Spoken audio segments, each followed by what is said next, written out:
Hi guys, welcome to next India. आज है 5 सितंबर 2021। तो आज संडे है। तो आज पिछले 7 दिनों में जो भी करंट अफेयर्स अपडेट किए जाते हैं उसमें से 25 इंपॉर्टेंट सिलेक्टेड क्वेश्चन यहाँ पर एनालिसिस किया जाता है संडे को। और पहले आज शिक्षक दिवस है, तो आप सभी को हमारे तरफ से तथा नेक्स्ट इंडिया के तरफ से सभी को शिक्षक दिवस की हार्दिक हार्दिक बधाई।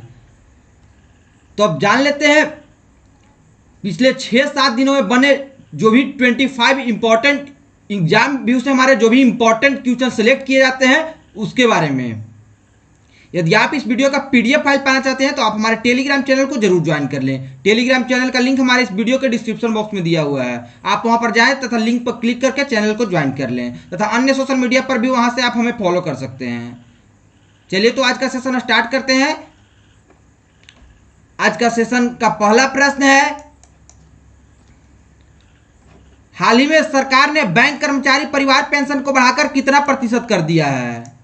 तो दोस्तों आपको 5 सेकंड का समय दिया जाएगा, उसके बाद आपको सही आंसर बता दिया जाएगा। 5 सेकंड इसलिए दिया जाएगा ताकि आप पिछले यदि आप 6-7 दिनों में सप्ताह यदि हमारा करंट अफेयर्स जो अपडेट करते हो यदि पढ़ रहे होंगे तो आशा करता हूं आप उन सभी का जवाब 5 सेकंड के अंदर अपने आप में कैलकुलेट कर लेंगे। हो सकता है आप उसका जवाब पढ़ते वीडियो को देखते देखते कॉमेंट बॉक्स में जरूर दे देंगे। तो चलिए इस प्रश्न के लिए आपको 5 सेकंड का समय दिया जाता है।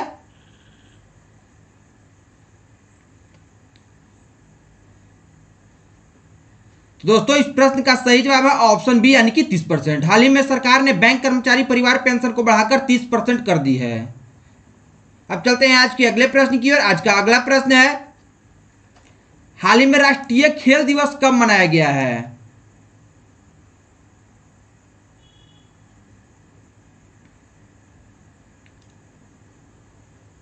तो इस प्रश्न का सही जवाब है ऑप्शन बी यानी कि 29 अगस्त को। हाल ही में राष्ट्रीय खेल दिवस 29 अगस्त को मनाया गया है। यह प्रत्येक वर्ष मेजर ध्यानचंद के जन्म दिवस पर मनाया जाता है। इस वर्ष नरेंद्र मोदी ने पिछले महीनों में यानी कि शायद शुरू अगस्त में ही नरेंद्र मोदी ने राजीव गांधी खेल रत्न पुरस्कार को मेजर ध्यानचंद के नाम पर मेजर ध्यानचंद खेल रत्न पुरस्कार कर दिया गया है। मेजर ध्यानचंद खेल पुरस्कार के अंतर्गत 25 लाख रुपए दिए जाते हैं। तो यह था आज का राष्ट्रीय खेल दिवस से संबंधित यानी 29 अगस्त को जो मनाया गया हाल ही में राष्ट्रीय खेल दिवस से संबंधित इससे इंपॉर्टेंट कुछ फैक्ट। अब चलते हैं आज के अगले प्रश्न की ओर। आज का अगला प्रश्न है, हाल ही में किस मंत्रालय ने ई श्रम पोर्टल लॉन्च किया है?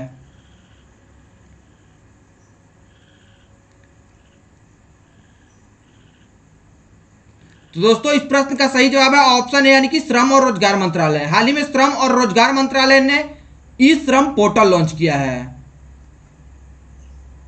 अब चलते हैं आज के अगले प्रश्न की ओर। आपके लिए आज का अगला प्रश्न है, किस देश ने दूरसंचार विभाग यानी डीओटी को पबजी और फ्री फायर जैसे इंटरनेट गेम पर प्रतिबंध लगाने का आदेश दिया है?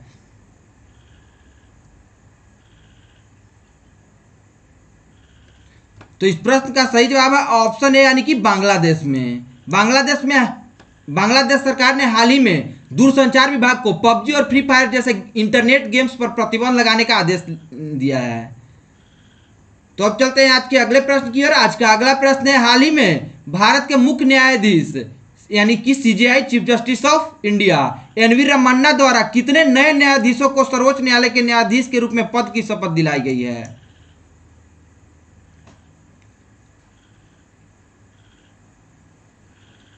तो दोस्तों इस प्रश्न का सही जवाब है ऑप्शन ए यानी कि 9। हाल ही में सीजेआई एनवी रमन्ना ने 9 न्यायाधीशों के सर्वोच्च न्यायालय के न्यायाधीश के रूप में शपथ दिलाई है, जिसमें से 3 पहले थे यानी कि पहले के 3 इसमें न्यायाधीश के रूप में सर्वोच्च न्यायालय में रह चुके हैं तथा 6 नए हैं, जिसमें दो पुरुष तथा 1 महिला न्यायाधीश पहले से भी इस सर्वोच्च न्यायालय में न्यायाधीश के रूप में शपथ दिलाया गया था इनको तथा इन्हें फिर से काम करने का मौका दिया गया है तथा कुल इनमें 9 न्यायाधीश में 6 पुरुष तथा 3 महिला शामिल है। तो इतना बात जान लिया हम लोग इस प्रश्न के बारे में। अब चलते हैं आज के अगले प्रश्न की ओर। आज का अगला प्रश्न है, हाल ही में किस कार्ड ने #फॉलो पेमेंट डिस्टेंसिंग नामक एक रणनीतिक अभियान शुरू किया है?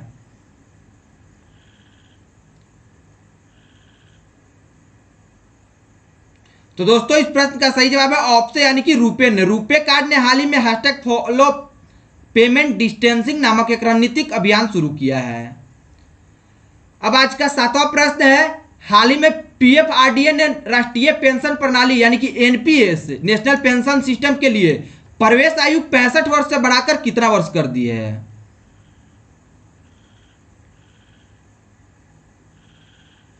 तो दोस्तों इस प्रश्न का सही जवाब है ऑप्शन बी यानी कि 70 वर्ष। हाल ही में पीएफआरडीए ने राष्ट्रीय पेंशन प्रणाली ने के लिए प्रवेश आयु 65 वर्ष से बढ़ाकर 70 वर्ष कर दी है।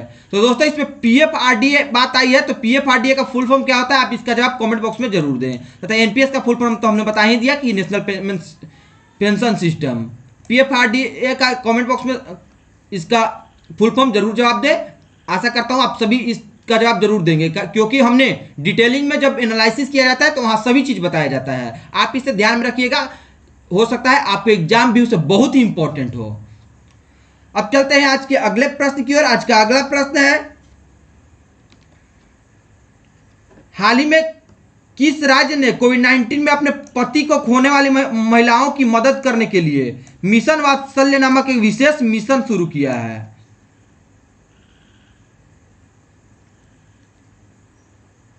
तो दोस्तों इस प्रश्न का सही जवाब है ऑप्शन है यानी कि महाराष्ट्र। महाराष्ट्र सरकार ने कोविड-19 में अपने पति को खोने वाली महिलाओं की मदद करने के लिए मिशन वात्सल्य नामक एक विशेष मिशन शुरू किया है। तो यह महाराष्ट्र सरकार द्वारा किया गया है। अब चलते हैं आज के अगले प्रश्न की ओर। आज का अगला प्रश्न है, विश्व बैंक ने किस देश में परियोजनाओं के लिए वित्त पोषण रोक दिया है?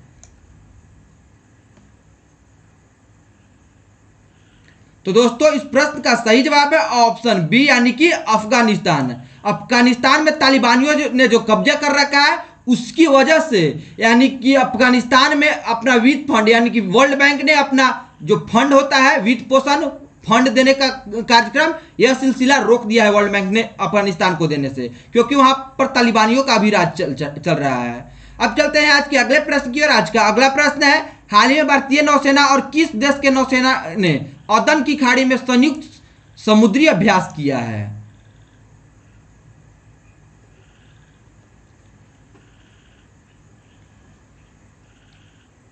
तो दोस्तों इस प्रश्न का सही जवाब है ऑप्शन बी यानी कि जर्मनी। जर्मनी नौसेना ने हाल ही में भारतीय नौसेना के साथ अदन की खाड़ी में संयुक्त समुद्री अभ्यास किया है।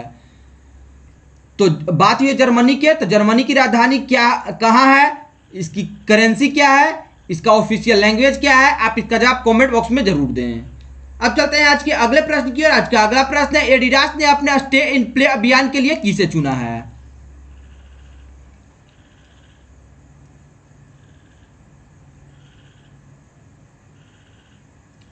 तो दोस्तों इस प्रश्न का सही जवाब है ऑप्शन बी यानी कि मीराबाई चानू को। यह एक टोक्यो ओलंपिक में विजेता रह चुके हैं। तो दोस्तों आप टोक्यो ओलंपिक 2020 में जो मीराबाई चानू ने मेडल जीता है, या कौन सा मेडल जीता है, इसका जवाब आप कमेंट बॉक्स में जरूर दें, क्योंकि यह भारत की तरफ से टोक्यो ओलंपिक 2020 में जीता जाने वाला पहला ओलंपिक मेडल था।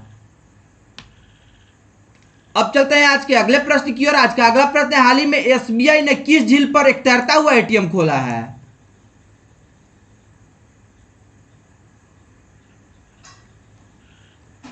तो इस प्रश्न का सही जवाब है ऑप्शन ए यानी कि डल झील। डल झील जो कि जम्मू कश्मीर में है, इस एसबीआई ने यानी कि स्टेट बैंक ऑफ इंडिया ने हाल ही में तैरता हुआ एटीएम खोला है झील पर, क्योंकि यात्रियों को जो सुविधा हो सके, बीच में जो पैसा खत्म हो जाता है, उन सुविधाओं के लिए एक एटीएम एसबीआई ने झील पर ही खोल दिया है। कौन सा झील पर खोला है? तो इसका सही जवाब है ऑप्शन यानी कि डल झील पर। अब चलते हैं आज के अगले प्रश्न की ओर। आज का अगला प्रश्न है, हाल ही में किस राज्य सरकार बेरोजगार युवाओं के लिए मेरा काम मेरा मान योजना शुरू करेगा? तो जल्द ही यह शुरू करने वाला है। तो यह कौन शुरू करने वाला है? इसका जवाब है ऑप्शन बी यानी कि पंजाब सरकार। पंजाब सरकार जल्द ही राज्य में बेरोजगार युवाओं के लिए मेरा काम मेरा मान योजना शुरू करने वाला है। अब चलते हैं आज के अगले प्रश्न की ओर। आज का अगला प्रश्न है, हाल ही में भारत और किस देश की नौसेना ने समुद्री साझेदारी अभ्यास आयोजित किया है? तो इस प्रश्न का सही जवाब है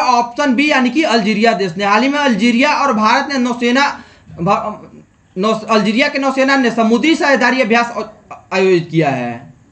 यानी इस प्रश्न का सही जवाब ऑप्शन बी है। अब चलते हैं आज के अगले प्रश्न की ओर। आज का अगला प्रश्न है, हाल ही में विश्व नारियल दिवस कब मनाया गया है?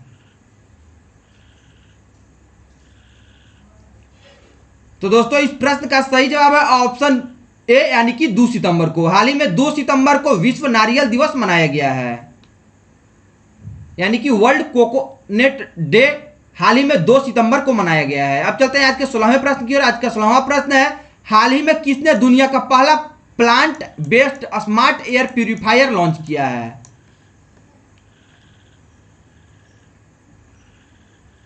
तो दोस्तों हाल ही में दुनिया का पहला plant based smart air purifier IIT Ropar ने किया है। अब चलते हैं आज के अगले प्रश्न की ओर। आज का अगला प्रश्न है, हाल ही में केंद्रीय प्रत्यक्ष कर बोर्ड यानी कि सीबीडीटी के अध्यक्ष के रूप में किसे नियुक्त किया गया है?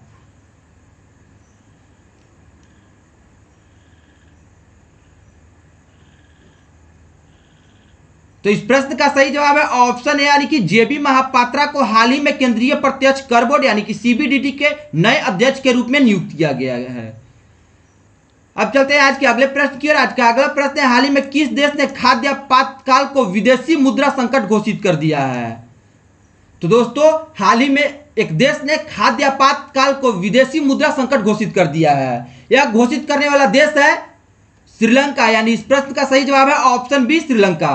श्रीलंका देश ने हाल ही में खाद्य आपातकाल को विदेशी मुद्रा संकट घोषित कर दिया है। तो दोस्तों श्रीलंका की राजधानी कहाँ है, यहाँ का करेंसी क्या है, पहले यहाँ का राजधानी कहाँ हुआ करता था तथा इसका ऑफिशियल लैंग्वेज क्या है, अभी वर्तमान में यहाँ का प्राइम मिनिस्टर तथा प्रेसिडेंट कौन है, आप इन सभी का जवाब कमेंट बॉक्स में जरूर लिखें। अब चलते हैं आज के अगले प्रश्न की ओर। आज का अगला प्रश्न है, हाल ही में किस राज्य ने ओरंग राष्ट्रीय उद्यान से राजीव गांधी का नाम हटाने का फैसला किया है?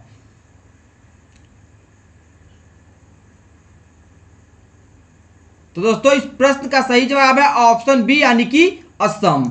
असम कैबिनेट ने हाल ही में ओरंग राष्ट्रीय उद्यान से, यानी ओरंग राष्ट्रीय उद्यान का पूरा नाम अभी वर्तमान में है राजीव गांधी ओरंग नेशनल पार्क, तो इस नाम से आगे जो कि राजीव गांधी का नाम है भारत के पिछले प्रधानमंत्री का, उनका नाम हटाकर केवल राष्ट्रीय ओरंग राष्ट्रीय उद्यान कर देने का फैसला हाल ही में असम कैबिनेट ने लिया है।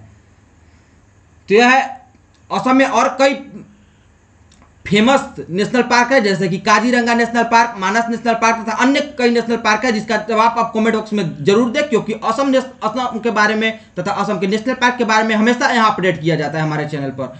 तो आप कौन कौन सा नेशनल पार्क यहाँ पर और है, जो जितना नाम हमने बता दिया, मानस, काजीरंगा, ओरंग, इसके अलावा कौन कौन से हैं यहाँ पर के नेशनल पार्क, आप उसका जवाब कमेंट बॉक्स में जरूर दें। अब चलते हैं आज के अगले प्रश्न की ओर। हाल ही में नरेंद्र मोदी ने श्री भक्ति वेदांत स्वामी प्रभुपाद के जयंती पर कितने रुपए के स्मारक सिक्के जारी किए हैं? तो दोस्तों इस प्रश्न का सही जवाब है ऑप्शन बी, यानी कि 125 रुपए। हाल ही में नरेंद्र मोदी ने इस्कॉन के स्थापना करने वाले श्री भक्ति वेदांत स्वामी प्रभुपाद के जयंती पर 125 रुपए के नए स्मारक सिक्के जारी किए हैं। अब चलते हैं आज के अगले प्रश्न की ओर। आज का अगला प्रश्न है, हाल ही में किसने हिम तेंदुओं को राज्य पशु घोषित किया है? तो हाल ही में हिम तेंदुओं को राज्य पशु घोषित करने वाला राज्य है लद्दाख। यह एक यूटी है जो कि जम्मू कश्मीर से बट जाने के बाद बना है। राज्य पशु घोषित कर दिया हिम तेंदुओं को लद्दाख ने। लद्दाख के अभी लेफ्टिनेंट गवर्नर कौन है, आप इसका जवाब कमेंट बॉक्स में जरूर दें। अब चलते हैं आज के अगले प्रश्न की ओर। आज का अगला प्रश्न है, हाल ही में सीमा सुरक्षा बल यानी कि बीएसएफ बॉर्डर सिक्योरिटी फोर्स के नए महानिदेशक यानी डायरेक्टर जनरल के रूप में कार्यभार किसने संभाला है?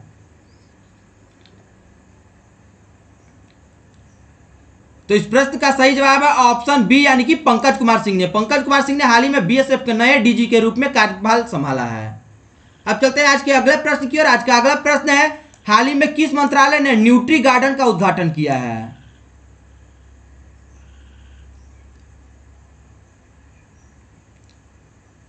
तो हाल ही में महिला एवं बाल विकास मंत्री ने न्यूट्री गार्डन का उद्घाटन किया है। अब चलते हैं आज के अगले प्रश्न की ओर। आज का अगला प्रश्न है, हाल ही में राज्यसभा का महासचिव किसे नियुक्त किया गया है?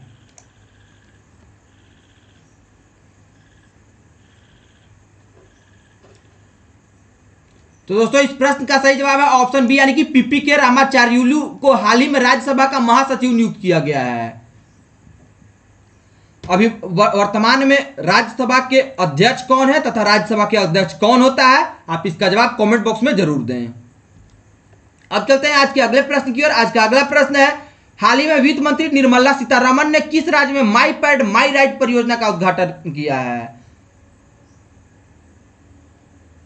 तो दोस्तों इस प्रश्न का सही जवाब है ऑप्शन ए, यानी कि त्रिपुरा। त्रिपुरा राज्य में हाल ही में वित्त मंत्री निर्मला सीतारमण जी ने हाल ही में माई पैड माई राइट परियोजना का उद्घाटन किया है। तो दोस्तों यह था आज का हमारा 25 क्वेश्चन, जो कि हमारे एग्जाम व्यू से बहुत ही इंपॉर्टेंट होते हैं, जो कि हमारे पिछले 6 दिनों में जो 15x6 यानी 90 क्वेश्चन अपडेट किया जाता है, उन 90 में से 25 क्वेश्चन यहाँ पर लिए जाते हैं, जो कि बहुत ही इंपॉर्टेंट होते हैं, जो कि हमारे आने वाले एग्जाम पॉइंट व्यू से, जैसे कि हमारे exam CGL CHSL railway group D, जो भी एग्जाम हमारे अभी वर्तमान में आने वाला है, उन सभी में करंट अफेयर जो पूछे जाते हैं, उनसे बनने वाले बहुत ही इंपॉर्टेंट क्वेश्चन होते हैं। चलिए तो अब चलते हैं कल के वीडियो के अंतिम क्वेश्चन की ओर। कल के वीडियो का अंतिम क्वेश्चन था, वेस्ट नाइल वायरस संचरण के लिए कौन जिम्मेदार है, यानी which one is responsible for West Nile virus transmission. तो दोस्तों इस प्रश्न का सही जवाब है ऑप्शन ए, यानी कि मच्छर मॉस्क्यूटो। वेस्ट नाइल वायरस संचरण हाल ही में यूरोप, एशिया सहित कई कॉन्टिनेंट में फैल गया है। वेस्ट नाइल वायरस संचरण के लिए जिम्मेदार है मॉस्क्यूटो, यानी कि मच्छर, यानी इस प्रश्न का सही जवाब ऑप्शन डी है। अब चलते हैं आज के लिए आपके लिए क्वेश्चन। आज के लिए आपके लिए क्वेश्चन है, कौन सा राज्य लोगों को मुफ्त पानी देने वाला देश का पहला राज्य बन गया है? Which means which state has become the first one in the country to give free water to people. यह सप्लाई वाटर, पीने की पानी दिया जाएगा लोगों को मुफ्त में, यानी कि सप्लाई वाटर दिया जाने वाला है। भारत का ऐसा कौन सा राज्य है जो कि फ्री में सप्लाई वाटर लोगों को देगी? इसके लिए आपके पास ऑप्शन है, कर्नाटक राज्य, उत्तर प्रदेश राज्य, तेलंगाना राज्य या फिर गोवा राज्य। इन 4 ऑप्शन में से आपको सही जवाब चुनना है तथा आपको कमेंट बॉक्स में जवाब जरूर देना है। आशा करता हूं कल के प्रश्न का जवाब आप अच्छी तरह से सभी लोग दिए होंगे तथा प्रत्येक दिन से बनने वाले डेट को कमेंट बॉक्स में जरूर लिखे तथा प्रत्येक दिन हमारे चैनल पर करंट अफेयर सुबह में एनालिसिस किया जाता है 15 क्वेश्चन लेकर। उन सभी करंट अफेयर्स को एनालिसिस के साथ पढ़ने के लिए हमारे चैनल को सब्सक्राइब जरूर करें। यदि वीडियो अच्छा लगे तभी हमारे चैनल को शेयर भी करें। चलिए तो दोस्तों आप सभी को बहुत बहुत धन्यवाद। मिलते हैं अब अगले वीडियो में। तब तक आप पढ़ते रहें, मुस्कुराते रहें, बड़ों का सम्मान करें, छोटों को प्यार दें, अपना व्यक्तित्व इस प्रकार से विकसित करें ताकि लोग, खास करके महिलाएं, आपके साथ सुरक्षित महसूस करें। धन्यवाद।